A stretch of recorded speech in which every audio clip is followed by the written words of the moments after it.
बिस्मिल्लाहिर्रहमानिर्रहीम। आज का हमारा मौजू है हॉर्स ट्रेडिंग और आसिफ अली ज़रदारी।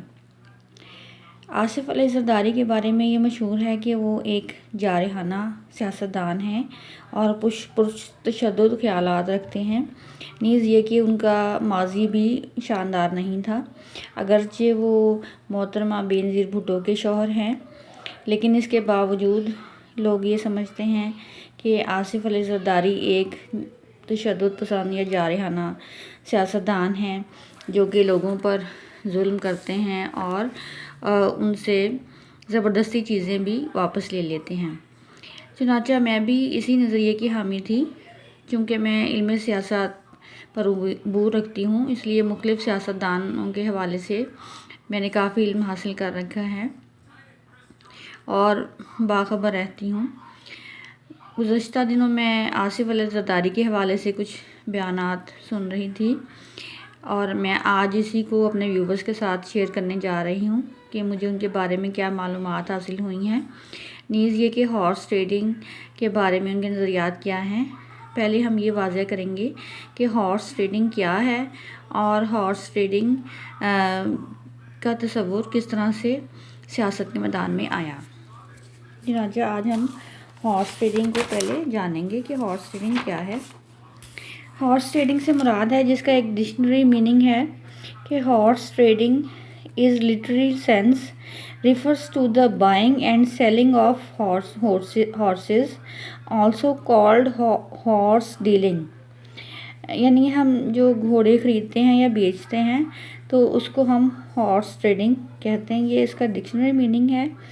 अब हॉर्स ट्रेडिंग का जो अपना मज़ीद उसको वाज़ह किया गया वो ऐसे है: figuratively, negatively, a deal, trading, vote और फेवर से ये मुराद है कि जब हम किसी से अदला बदला करते हैं या किसी को कुछ देते हैं और बदले में उसे कुछ मांगते हैं तो इसे हम फेवर लेना कहते हैं। मिसाल के तौर पर कि हम किसी से वोट ले रहे हैं अपने पार्टी के लिए और बदले में उसे पैसा दें या उसे गाड़ी दें या उसे कुछ और मराद दें तो इसे हम मज़ीदी सेंस में लेंगे।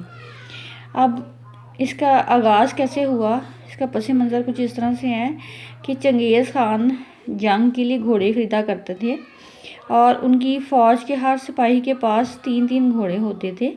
जब एक घोड़ा थक जाता था तो उसे वो सिपाही कत्ल कर देता था, उसका खून दूसरे घोड़ों को पिलाता था और उसका गोश्त खुद खाता था। इस तरह से उनके खाने पीने का बंदोबस्त हो जाता था और इस तरह से चंगेज़ ख़ान जंग जीत जाता था। और चंगेज़ ख़ान को सिर्फ़ एक शख्स ने मुश्किल वक्त में डाला था और वो था एक तुर्किस्तान का हुक्मरान अलाउद्दीन ख़वारज़म।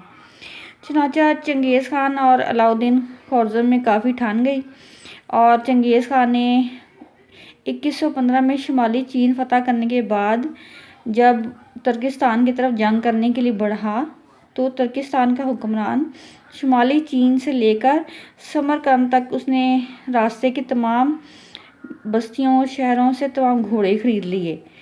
तब चंगेज़ ख़ान और उसकी फ़ौज शुमाली चीन से निकले तो वो घोड़ों की शदीद कमी का शिकार हो गए थे और अलाउद्दीन ख़वारज़म दुनिया में पहला हुक्मरान था जिसने दुश्मन को शिकस्त देने के लिए हॉर्स ट्रेडिंग इस्तेमाल की।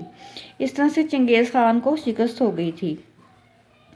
चुनांचे फिर ये इस्लाह जो है ये किताबों तक ही महदूद थी, लेकिन सियासत में इस तरह से आई और किताबों तक से निकलकर इस तरह से बढ़ी कि 1893 में अमेरिका के मशहूर अखबार न्यूयॉर्क टाइम्स में ये इस्लाह इस्तेमाल की गई और इसके बाद ये सियासत का हिस्सा बन गई और फिर सारी दुनिया में इस्तेमाल की जाने लगी। और एक पार्टी दूसरे पार्टी के घोड़े नहीं ख़रीदती आजकल, बल्कि वो MPA और MNS को ख़रीदती है और उनके वोट ख़रीदती है, उनकी फेवर ख़रीदती है, फिर उन्हें अपनी पार्टी में शामिल कर लेती है। अब हम इस इस्लाह के बाद आसिफ अली ज़रदारी के मौक़िफ़ की तरफ आएंगे कि वो हॉर्स ट्रेडिंग के बारे में क्या कहते हैं। आसिफ अली ज़रदारी से सवाल किया गया कि आप ये जानते हैं कि आप पर हॉर्स ट्रेडिंग का इल्ज़ाम लगा। मुस्लिम लीग पर भी लगा हॉर्स ट्रेडिंग का इल्ज़ाम, और आलम खान या मुस्तफ़ाई खोखर कहीं पे भी जाते हैं तो लोग उनके साथ गलत रवैया रखते हैं। तो आप इस बारे में क्या कहेंगे? तो आपको क्या लगता है कि हॉर्स ट्रेडिंग क्या चीज़ है? तो इसके जवाब में आसिफ अली ज़रदारी ने ये कहा कि मैं तो 100% इस बात पर हूँ कि हॉर्स ट्रेडिंग नहीं होनी चाहिए, और ये पॉलिटिकल अलायंस की बात है। हम फ्यूचर की बात नहीं करेंगे कि PMLN की टिकट लेंगे या मेरी टिकट लेंगे या फिर वो मौलाना साहब की टिकट लेंगे, और हमारा कॉन्सेप्ट अलायंस का है। अब भुट्टो की जंगतियों को कोई ख़रीद सकता है? इनके भुट्टो के जो करिंदे उनको कोई ख़रीद सकता है? और इट्स नॉट पॉसिबल। ये पुराने ताल्लुकात काम आते हैं भुगताई साहब के साथ, और जो कि 40-45 साल पुराने ताल्लुकात हैं। वो हमारा प्यारा दोस्त है, बल्कि भाइयों की तरह। हम दोस्तों को नहीं आजमाइश में नहीं डालते, और मैंने उनको ये कभी नहीं कहा कि वो पीपल्स पार्टी में आ जाएं, और मुझे इस खित्ते की सियासत का पता है। इसके अलावा आसिफ अली ज़रदारी से मज़ीद इमरान खान साहब की सियासत के बारे में सवाल किया गया।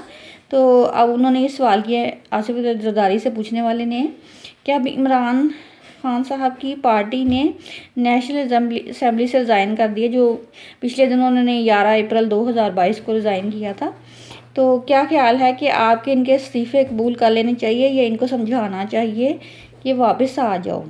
तो इसके जवाब में आसिफ अली ज़रदारी ने कहा, मेरा ख्याल है इनको समझाना चाहिए, ये वापस आ जाएं, सिस्टम को ख़राब करने की कोशिश ना करें। पार्लियामेंट और डेमोक्रेसी के अहाते में रहकर ऑपरेशन करनी है, जितनी मुखालफत करनी है तो बिस्मिल्लाह करें।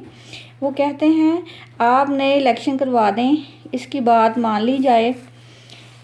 तो इसके बारे में ज़रदारी ने क्या कहा कि नए इलेक्शन करवा ली जाए। तो उन्होंने कहा कि थोड़ा हम असम्बलियों को फाइनेंस कर लें, थोड़ा जो दुनिया के लोगों से ताल्लुकात तोड़े हुए हैं, उनमें कई ममालिक ऐसे हैं जो पाकिस्तान के एडवांटेज में हैं, पाकिस्तान के फ़ायदे में हैं, और थोड़ा सेटल डाउन हो जाए तो इलेक्शन का हमें कोई डर नहीं है। और फिर पूछने वाले ने ज़रदारी साहब से सवाल किया है कि इमरान खान अगर ये कहता है फौरी तौर पर इलेक्शन करवाए जाएं, तो उनका ये मतलब है कि वो अपने आप को बहुत पॉपुलर समझते हैं। उनका ख्याल है कि अभी थोड़ा इलेक्शन हो जाएं और 60-90 डेज़ में तो फिर वो स्वीप कर जाएंगे। तो उसके बारे में ज़रदारी साहब ने कहा है कि वो उनकी गलत फहमी है इमरान खान साहब की, कि वो जब स्पोर्ट्समैनशिप के साथ आए थे तब भी उनकी ना चली, तो जहांगीर तरीन के साथ वो स्वीप करके उन्होंने अपने साथ ला के लोगों को शामिल किया। और ये इतना आसान नहीं है 2/3 मेजॉरिटी लेना, और it is a very difficult task in the today's Pakistan. फिर इमरान खान साहब की पार्टी पर इल्ज़ाम लगाया कि वो लगाते हैं, इमरान खान साहब इल्ज़ाम लगाते हैं कि वो फ़ौज और जुडिशरी के ख़िलाफ़ बड़ी कैंपेन्स चलाते हैं, और ये इल्ज़ाम खुद आजकल उन पर भी लग रहा है। तो इसके बारे में ज़रदारी साहब ने क्या कहा कि नई हुकूमत के लिए चैलेंज नहीं होगा कि वो PTI को काम करने से रोके। मैं समझता हूँ कि रोकने से कोई नहीं रुकता।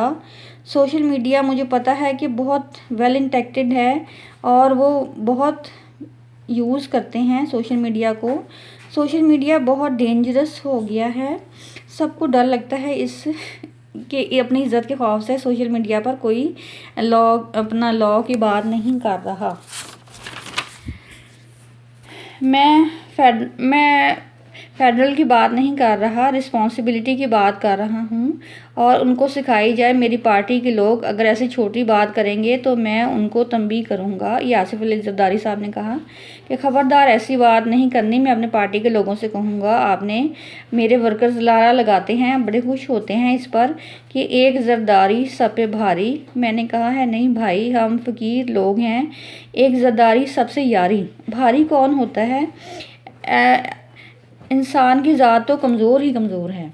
चनाचा जब ये बयानात सामने आए तो मुझे ऐसा महसूस हुआ कि ज़रदारी साहब एक मुतदिल सियासतदान हैं और समझदार भी हैं और उन्होंने ज़माने के उतार चढ़ाव को देख रखा है। आज इस वीडियो के थ्रू मैं आसिफ अली ज़रदारी साहब की एक और भी बयान को शामिल करूँगी कि उन्होंने कहा है कि जेल जो है वो पीपीपी की सियासत का हिस्सा है और मेरी बहन को जो जेल भेजा गया था वो नाजायज़ था। इसके अलावा आसिफ अली ज़रदारी जब बेनज़ीर भुट्टो की वफ़ात हुई तो उन्होंने ये एक तारीख़ी जुमला बोला था। उन्होंने ये कहा था कि मेरी तो सारी उम्र उनको भुलाने में लगेगी। इसके अलावा पिछले दिनों ने एक इंटरव्यू में ये कहा कि मुझ पर अगर चोरी के इल्ज़ामात लगाने हैं तो कोई बड़े इल्ज़ामात लगाए जाएं। ये क्या कि मुझ पर कार के टायर्स की चोरी का इल्ज़ाम लगा दिया। चुनांचा आज हम इस बहस को समेटते हुए ये बात करेंगे कि कल रात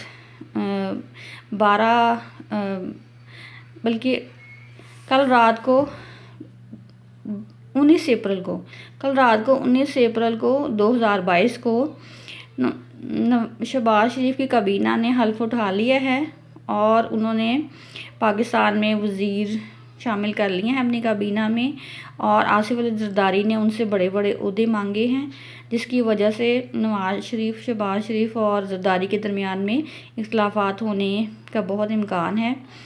तो इस वजह से उनके दरमियान मज़ीद चपकलश भी हो सकती है। इस सिलसिले में ज़रदारी साहब को एहतियात करनी चाहिए कि वो बड़े बड़े ओहदे नहीं मांगे और मिलजुल कर काम करें, क्योंकि अब अपोजिशन मुत्तहिद है जिसमें कि मौलाना साहब, ज़रदारी साहब और शहबाज शरीफ साहब मिलकर अपोजिशन को चला रहे हैं। अगर अपोजिशन ही आपस में मिलकर ओहदों के लिए लड़ाइयाँ करेंगे और एक दूसरे को टांगें खींचेंगे तो मुल्क कभी भी तरक्की नहीं कर सकेगा, जबकि इमरान खान साहब अपनी मुहिम पर जारी हैं। तो इस मौजूदा हालात में सियासी कशीदगी को बहुत कम होना चाहिए और ज़रदारी साहब चूँकि एक मुतदिल सियासतदान हैं इसलिए उनको बड़े बड़े ओहदों की डिमांड नहीं करनी चाहिए। नीज़ ये कि बिलावल भुट्टो भी नवाज़ शरीफ से मिलने के लिए लंदन जा रहे हैं। चुनांचा इन तमाम मौजूदा हालात में आसिफ अली ज़रदारी को बहुत समझदारी का सबूत देना होगा ताकि पाकिस्तान जो कि बहुत ही डगमगाती हुई सियासत पर है उसको संभाला जा सके। शुक्रिया। वाखिर दवाना अनिल हम्दुलिल्लाहि रब्बिल आलमीन।